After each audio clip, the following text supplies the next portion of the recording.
안녕하세요. 박민옥 집사입니다. 원래는 사모님이 한경주 집사에게 간증하라 하셨는데 남편은 못한다 하고 부부가 알아서 하라는 말씀 끝에 제가 이 자리에 이렇게 서게 되었습니다. 한경종 집사랑 살면 이렇게 억울한 일이 많습니다. 하지만 이 생각을 바꿔주시는 하나님의 깨달음이 있어 함께 나누려 합니다. 전 지난주 보름간 청년 때 담당 사역자이셨던 조한영 김창희 선교사님 계신 필리핀에 다녀왔습니다. 늘 가보고 싶었던 곳이었는데 이번에 처음으로 다녀오게 되었습니다. 미사체플 공사가 한창일 때라 마음의 부담이 컸지만 이곳이 생기기 전에 계획했던 일정들이라 강행을 하게 되었습니다. 20년 넘는 긴 세월 동안 제가 선교지에 얼마나 가고 싶어 했는지 그 누구보다 한 집사가 잘 알기에 동행을 해주었고 혼자 돌아갔습니다. 전 청년 때 선교사로 콜링을 받았었습니다. 지금도 그 집의 가운데 느꼈었던 진동이 생생합니다. 하지만 너무 두려웠고 아름다운 교회를 떠나기도 싫었습니다. 교회 나온 지 얼마 되지 않았지만 너무 순수하게 은혜를 받아들이고 열심히였던 한 집사가 적극적으로 대시하면서 브리스길라와 아굴라처럼 교회에서 살면 되겠다 마음을 먹었습니다. 하지만 결혼 후 저희 부부는 심각한 갈등을 겪었습니다. 기질적으로 너무 다르고 성장 배경도 자녀 교육관도 맞는 게 하나도 없었습니다. 아이들 어렸을 때 겪었던 부도로 아파트도 일상 공장도 모두 잃어버리고 기울어진 가세는 좀처럼 회복이 되질 않았습니다. 경제적으로 어려운 시간은 계속되었고 아이들의 사춘기 가운데 가족들의 마음의 상처는 깊어만 갔습니다. 그렇게 힘들 때마다 전 선교사로서의 헌신을 외면했었던 벌을 받는다고 생각했습니다. 그러다가 수년 전 휴스턴 교회에서 오신 여목자님이 목자 부부들을 대상으로 언론 목사님 4분 입회하에 상담을 해주는 시간이 있었습니다. 윤재일로 상담을 받으러 들어갔는데 제가 순종하지 않았던 그 부분을 다시 언급하셨습니다. 듣고 있던 한 집사가 나중에 사업을 잘해서 저랑 선교지 돌아보며 살겠다고 호기롭게 말했습니다. 하지만 여목자님은 한 집사님은 선교 사명이 없으시다고 지금 가시면 선교지에서 왕노릇하실 거라고 말씀하셨습니다.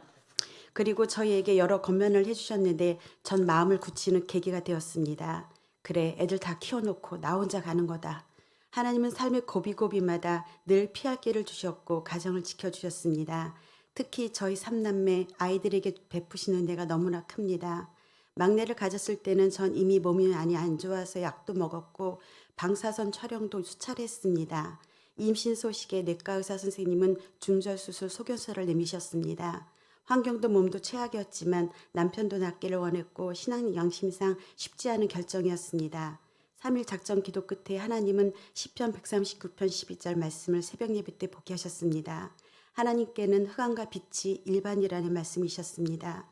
환경을 어둠이라고만 생각했던 믿음 없음이 회개가 되었습니다. 아기가 태어날 때까지 산부인과에선 내내 기형아와 다운 증후군 수치가 비정상적으로 높다는 말을 계속 들어야 했습니다. 하지만 하나님의 은혜로 너무나 예쁜 아기, 건강한 아기가 태어났습니다.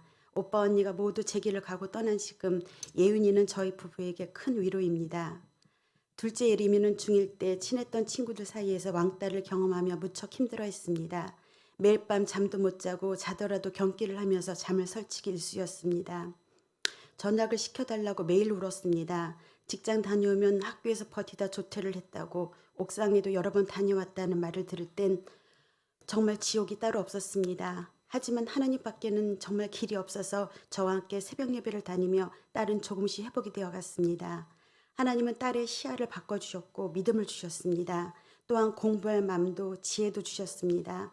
변변한 학원도 못 보내줬는데 예림이는 혼자 최선을 다했습니다. 결국 하나님의 도우심으로 카이스트 대학에 입학하였고 지난 학기에는 차석 장학금도 받아왔습니다. 전 아이들이 많습니다. 이제 큰아들 윤재입니다. 제일 아픈 손가락입니다. 윤재의 사춘기 때 아빠와의 갈등은 극에 달했고 결국 한 집사가 손들고 중국에 있는 선교사님이 세우신 학교에 없는 형편에도 보내게 되었습니다. 늘 학비가 밀려 독촉 전화를 받으면서도 무사히 졸업을 시켰습니다. 궁핍한 생활이었지만 윤재도 마음을 잡고 믿음도 학업도 잘 붙잡았습니다. 고맙게도 북경에 있는 대학에 진학을 해서 잘 생활하는가 싶었는데 불의의 교통사고로 얼굴의 모든 뼈가 부러지고 3일간의 혼수 상태가 이어졌습니다. 저희 부부는 살 소망이 모두 사라졌습니다. 하나님의 전적인 은혜로 의식이 돌아온 후 윤재가 영상통화로 저에게 떠듬떠듬 처음 건넨 말은 엄마 정말 너무 미안해. 이젠 신앙에 외줄타기 안 할게. 하나님이 살려주셨어 였습니다. 그 이후 하나님의 기적은 계속되었습니다. 외부에서 수술받고 온 환자는 실밥도 못 풀어준다며 강경하기만 했던 아산병원에서 그 주 금요일에 수술 일정이 취소된 게 있는데 얼굴뼈가 빨리 굳어지고 있으니 어서 수술을 받자고 전화가 왔습니다. 그렇게 성형외과 병동에서 6시간 재수술을 받았습니다. 병원비 1,500만 원을 내고 수술받고 온 중국 병원은 그야말로 모두 엉터리였습니다. 수술 후 회복되고 나서야 비로소 입도 벌어지고 음식도 먹을 수 있었습니다. 철이 급격하게 든 아들은 건강하게 회복되어 해병대도 다녀오고 중국 대학으로 돌아갔습니다. 하나님은 언제나 살아서 역사하십니다. 하지만 가정만큼 사랑했던 교회에 불어닥친 어려움은 마음의 갈피를 잡을 수가 없었습니다. 너무 아프고 정리되지 않은 마음으로 필리핀 비행기를 예약했습니다. 늘 마음에 품고 있었던 계획이 수면 위로 떠올랐습니다. 하지만 남편이 미사체풀 공사를 하는 걸 지켜보면서 마음의 변화가 생기기 시작했습니다. 표현은 늘 과격하고 점잖지 않지만 앉으나 서나 늘 교회와 목사님을 걱정하고 생각하는 모습이 무척 감동이 되었습니다. 또 지사님 몇몇 분들이 일하는 한 집사를 보시며 그동안 돈 못 버는 게 희한하다는 말씀을 해주셨습니다. 저도 정말 신기합니다. 결혼해서 이날까지 새벽부터 밤까지 회사를 꾸리고 머리도 수완도 좋고 아는 인맥들도 그리 훌륭한데 정말 못 보는 게 이상합니다. 베드로가 153마리 물고기 잡은 것도 기적이지만 그 전에 한 마리도 못 잡은 건 더 기적이라는 말씀이 떠올랐습니다. 선교지에 가서 지내면서 많은 생각과 기도를 했습니다. 또 남편이 현지에서 만들어주고 간 인형극 무대로 22번의 공연과 도서관 사서로 땀 흘리며 열심히 일했습니다. 선교지는 저절로 성령 충만해지는 곳도 능력이 임하는 곳도 아니었습니다. 두 분 선교사님 또한 사람들의 모함과 훈련 속에서도 묵묵히 그 길을 가고 계셨습니다. 초막이나 궁궐이나 내 주 예수 모신 곳이 하늘나라임을 고백하며 집으로 돌아왔습니다. 정해진 미래일 거라 생각했고 결단하지 못했던 과거의 회한이 늘 발목을 붙잡았습니다. 하지만 오늘을 사는 나의 발걸음과 하나님의 함께 하심이 미래도 예언도 달라지게 하심을 깨달았습니다. 오늘 이해되지 않는 상황 속에서 눈물 짓지만 시작과 끝을 아시는 주님의 크심을 또 완전하심을 이 시간 찬양합니다. 감사합니다.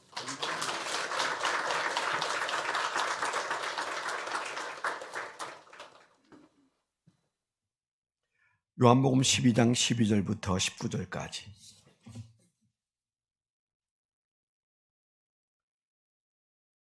그 이튿날에는 명절에 온 큰 무리가 예수께서 예루살렘으로 오신다는 것을 듣고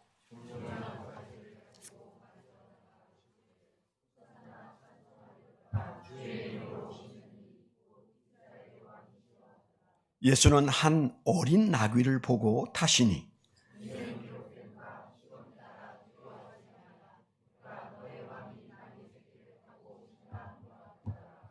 저들은 처음에 이 일을 깨닫지 못하였다가 예수께서 영광을 얻으신 후에야 이것이 예수께 대하여 기록된 것임과 사람들이 예수께 이같이 한 것임이 생각났더라.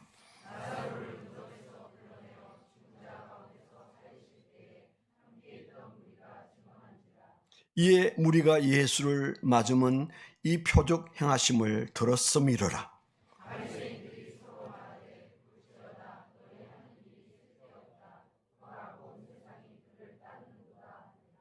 아멘, 아멘. 오늘은 종려주일, 또 다른 말로는 호산나 주일, 그렇게 말하는 특별한 절기입니다. 우리 호산나, 찬송 부를 때는 들어 우리가 외치기도 하는데요. 한번 옆에 계신 분에게 오늘 이 말씀의 주제가 되는 호산나를 한번 말씀해 보시죠. 호산나, 그렇게 하셔도 됩니다. 호산나, 호산나. 네. 하나님이여 우리를 구원하소서, 뭐 이런 뜻이라고 보시면 되고요.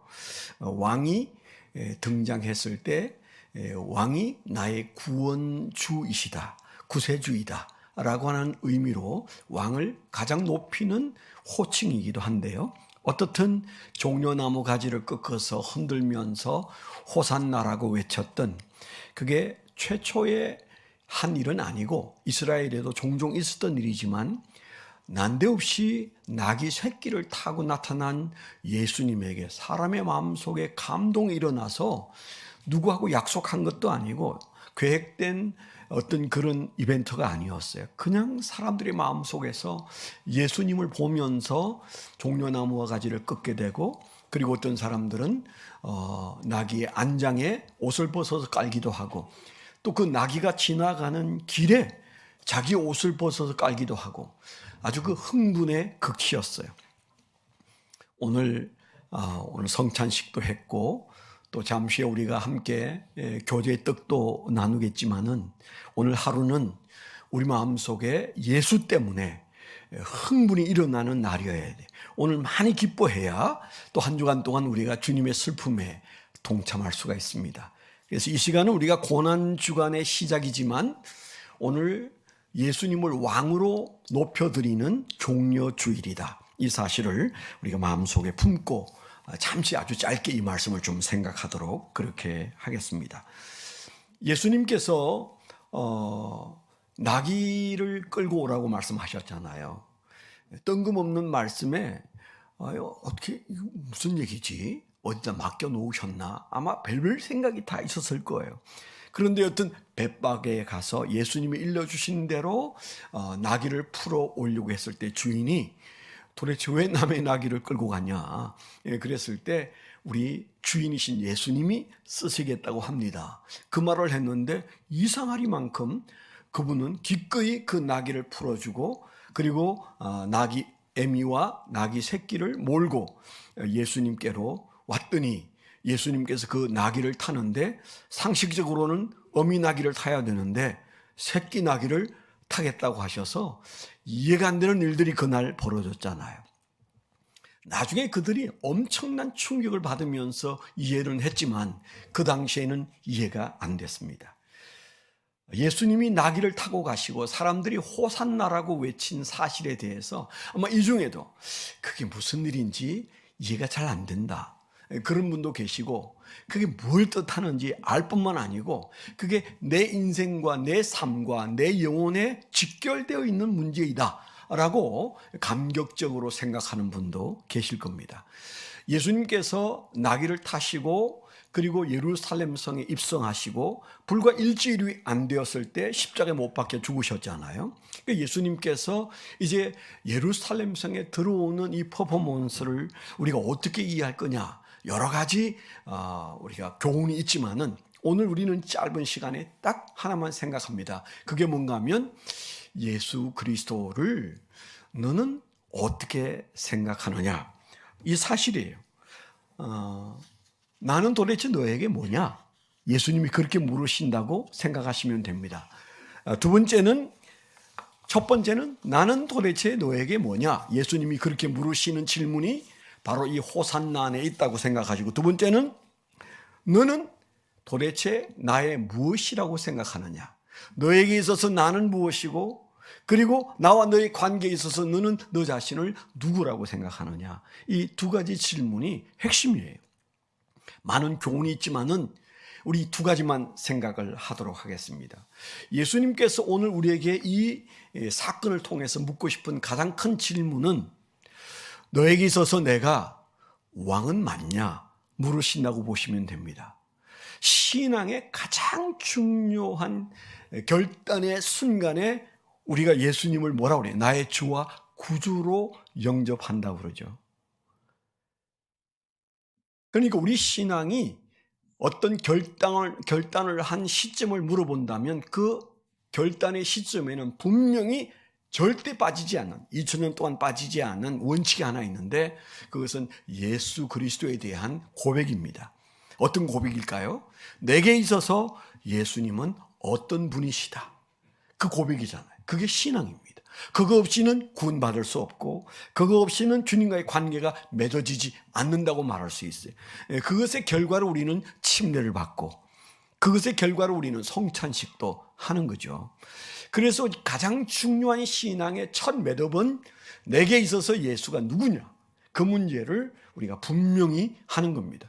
여러분들이 얼마나 착하게 사느냐, 얼마나 선을 많이 행했느냐, 헌금을 얼마나 많이 내고 전도를 얼마나 했느냐, 성경을 얼마나 아느냐, 이런 문제보다 가장 먼저 대두되는 문제는 너는 나를 누구라고 생각하느냐, 이 질문이에요. 아무도 피해갈 수가 없고요. 구원은 각 개인이 받는 겁니다. 우리 민족이 구원받는다고 내가 덩달아 구원받는 거 아니고, 내 아내가 신앙이 좋으니까 나도 어떻게 좀 뭔가 덩달아 되겠지, 전혀 아니란 사실을 우리가 너무 잘 알잖아요.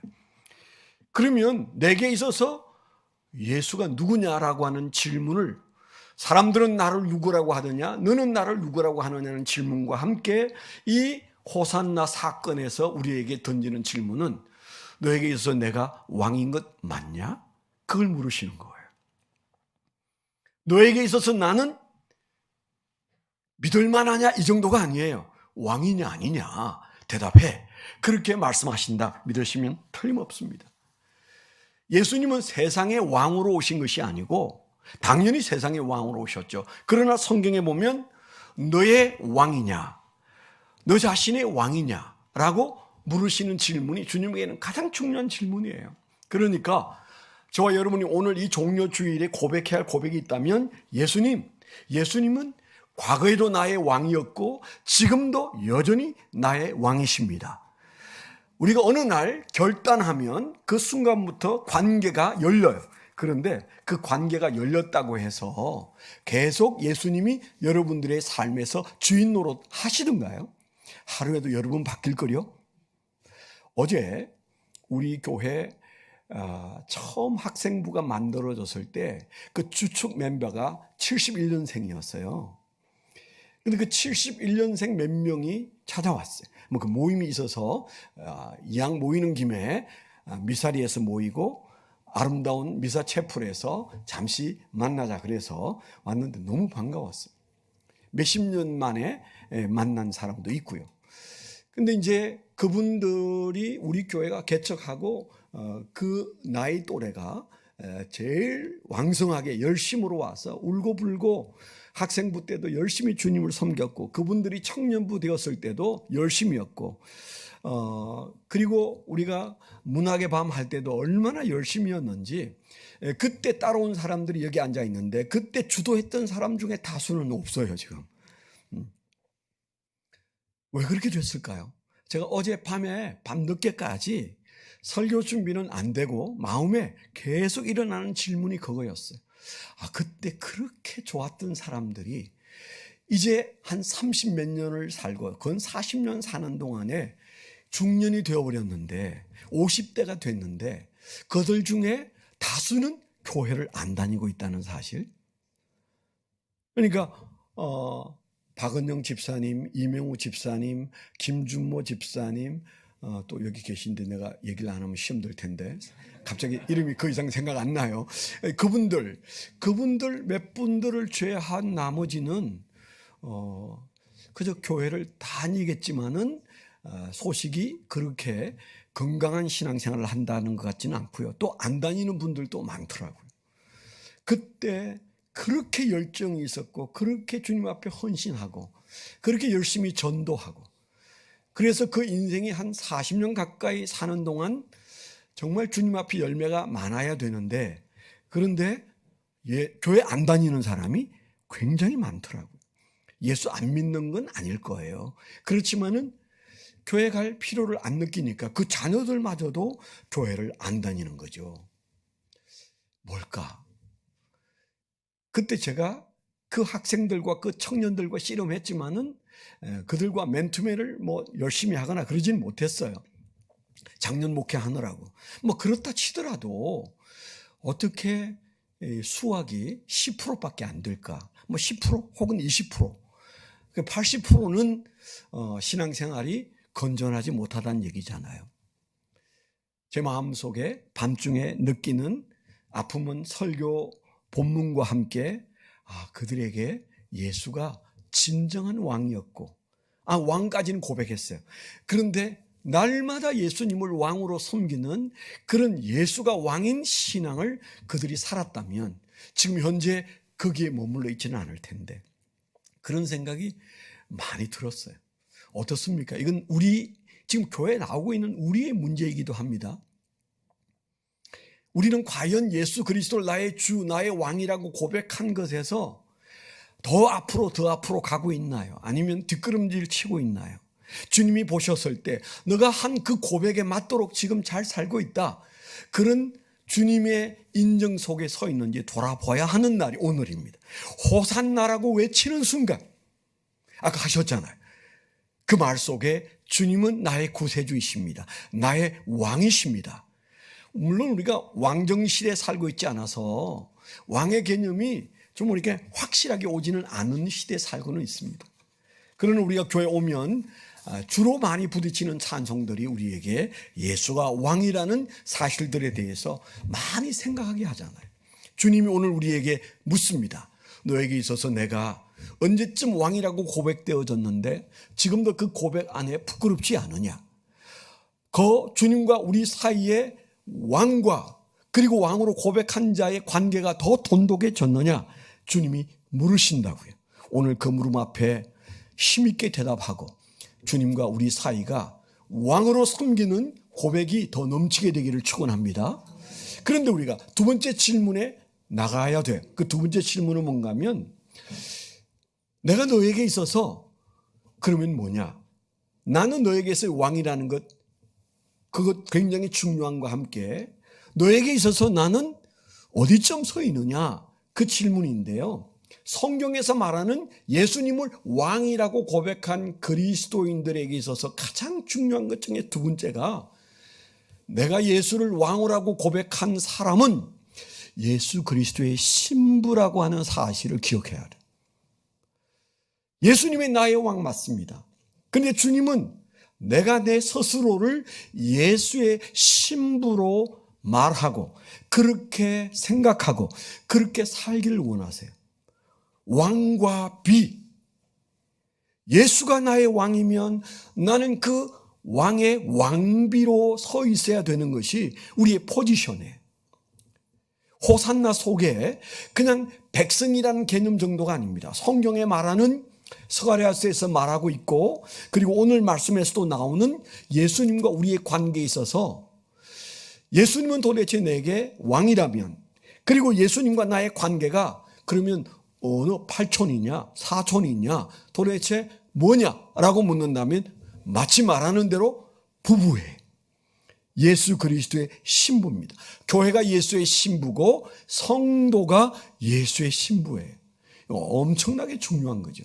그래서 우리가 신랑 되신 예수께서 다시 오실 때 우리가 이 찬송도 많이 부르잖아요. 이번 주간에는 좀 부르셔야 돼. 그런 찬송을 여러분 개인적으로. 예수가 나의 왕인 것과 그리고 나는 예수님의 신부라는 사실에 여러분 은혜가 있어야 돼. 아, 그런 거지. 예수님이 나의 왕이라는 사실에 우리가 분명한 고백을 했다면 주님에게 나는 신부인데 왕비인데 나는 그런 관계를 자랑스럽게 여기고 그런 관계가 직장에서 드러나고 세상에서 드러나고 내 삶의 고난 속에서도 나의 위로거리가 되고 그렇게 되는지 돌아보셔야 돼요. 주님이 오늘 기대하시는 것은 우리가 예수님을 왕이라고 고백하면서 그리고 나는 예수 그리스도의 신부다. 신랑 되신 예수님 바로 옆에 붙어 서 있는 신부다. 주님이 오시면 그날 주님이 오시는 날 우리의 삶에서 들어오는 큰 기쁨은 신랑을 만나는 신부의 기쁨이다. 예수님께서 나귀를 타고 예루살렘 성에 들어오시는 모습은 마치 이스라엘에서 신랑이 정혼한 신부를 찾아오는 모습 같지 않습니까? 성경은 그렇게 비추고 있습니다. 그래서 너의 왕이면서 너는 바로 예수의 신부다. 신랑 되신 예수님 앞에 주님을 기다리는 신부의 모습. 이 두 가지만 우리에게 분명하면 종려 주일날 주님을 기뻐하던 그들처럼 우리는 날마다 내 속에서 솟는 기쁨을 맛보게 될 줄 믿습니다. 기도하겠습니다.